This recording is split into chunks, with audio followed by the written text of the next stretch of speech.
The Midnight Hauntings.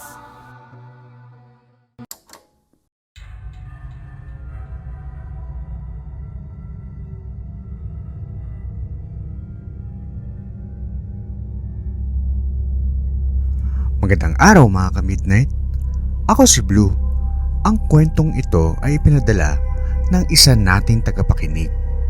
At ito ay tungkol sa isang babaeng nakasaksi ng isang pamahiin tungkol sa patay.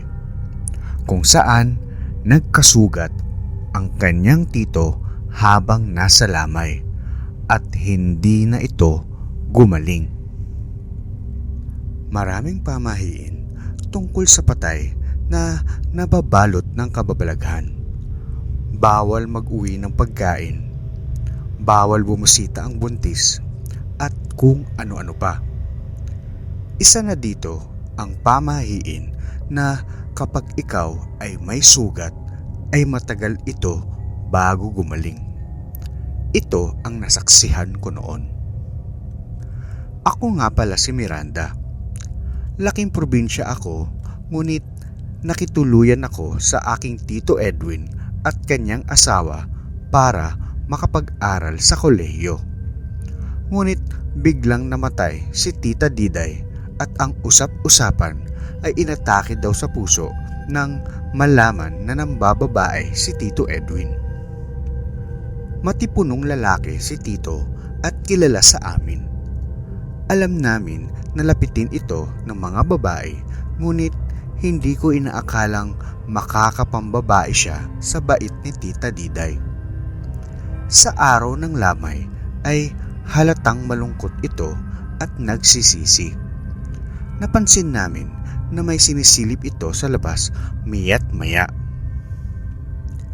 Nawala ito saglit at bigla kaming nakarinig ng sigaw. Nang tanungin siya, ay may nakita daw siyang babaeng nakaitim at nakatago ang mukha. Kinalma namin siya ng kanyang mga anak at sinabing baka nakainom lang siya at guni-guni lamang ito. Doon namin napansin ng aking mga pinsan na tila ba siya ay may kalmot sa kanyang braso.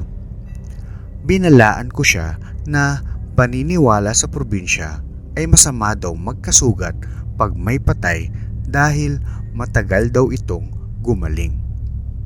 Hindi ako pinansin ni Tito Edwin at nagkulong na lang ito sa kwarto. Hinayaan naming magpipinsan si Tito Edwin at kami muna ang nagbantay sa lamay ni Tita Diday. Napag-usapan din namin na baka ang kanyang nakitang babae ay si Tita Diday at nakokonsensya na siya sa kanyang nagawang panloloko dito. Maya-maya ay nakarinig kami na umuungol sa sakit si Tito Edwin. Nang puntahan namin ito ay napansin naming hawak nito ang braso niya at namimilipit siya sa sakit. Nang aming lapitan si Tito para tignan ang kanyang sugat sa braso, ay napasigaw kami sa gulat. Ginagapangan ang kanyang sugat ng mga uod sa braso at tila ba lumaki ito. Kahit nandidiri kami ay tinulungan namin si Tito na linisin ang mga ito at gamutin ang kanyang sugat. Napaisip ako kung bakit biglaan ang paglala ng sugat nito at hindi normal ang nangyayari sa kanya. Kaya naman, sinisilip-silip ko si Tito sa kanyang kwarto habang siya ay nagpapahinga dahil nakaramdam akong hindi tipikal ang nangyayari sa kanyang sugat. Maya-maya ay napansin kong tulog na ito, ngunit pagdaan ko ulit ay parang namimilipit na naman siya sa sakit. Kinalabit ko ito at pinilit gisingin, ngunit tila ba ito ay binabangungot at tinatawag ang pangalan ni Tita Diday. Humingi ako ng tulong sa aking mga pinsan at nagtawag sa kanila. Nang tanggalin namin ang kumot ay hindi kami makapaniwala sa aming nakita.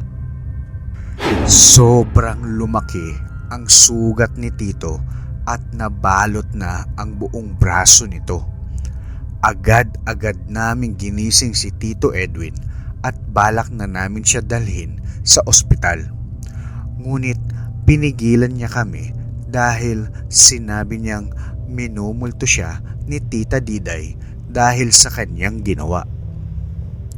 Kinumbinsi namin si Tito na magpadala sa ospital dahil bukas naman ang mga emergency room kahit madaling araw. Sinasabi lang nito na susunod na siya kay Tita Diday at sinusundo na siya nito. Tumabi lang ito sa isang sulok at hawak-hawak ang kanyang braso. Halos umagahi na kami at hindi na nakatulog pa si Tito at mukha lang itong aligaga sa sulok. Paulit-ulit nitong binubulong ang pangalan ni Tita Diday. Buong araw itong nagkulong sa kwarto habang kaming magpipinsan ay nagbantay buong araw. Pagod at antok na kaming magpipinsan sa pagbabantay at wala pa kaming tulog dahil sinisilip din namin si Tito Edwin. Nagpasya akong tumawag na lang ng albularyo, tutal ayaw din namang magpa-ospital ni Tito Edwin. Nang dumating ang albularyo ay naggulat kami sa kanyang sinabi. Hindi daw si Tita Diday ang nagmumulto sa kanya at may ibang tao ang nagsumpa kay Tito Edwin para lumala ang kanyang sugat. Ang pamahiin daw na magkasugat sa patay ay hindi gagaling agad ang sugat pero walang sinabing lalala ito. Malamang daw ay may nanadyang sugatan si Tito Edwin at ginamitan ng kulam para lumala ito. Tinanong ng albularyo si Tito kung may kilala ba itong nasaktan o nakaaway dahil ito malamang ang nangkulam sa kanya. Nanlaki ang mata ni Tito at sinabi ang pangalan ng isang babae. Akala niya ay si Tita Diday ang nakita niya sa lamay na nakaitim at ang bumibisita sa kaniyang bangungot. Akala din niya na nagalit ito dahil siya ay nambabae. Ngunit naisip niyang ang kaniyang nakalaguyo ang nagpapakita at nangulam sa kanya. Hindi daw nasabi ni Tito na may asawa siya at iniwan din niya ang babae bigla nang mahuli ito ni Tita Diday. Saglit lamang silang nagsama at wala siyang alam tungkol sa babae bukod sa galing itong probinsya. Hindi niya inakala na isa pala itong mangkukulam. Matapos noon ay dinasalan siya ng albularyo at humingi ng tawad sa babae. Unti-unting naghilom ang kanyang sugat hanggang sa ilibing si Tita Diday.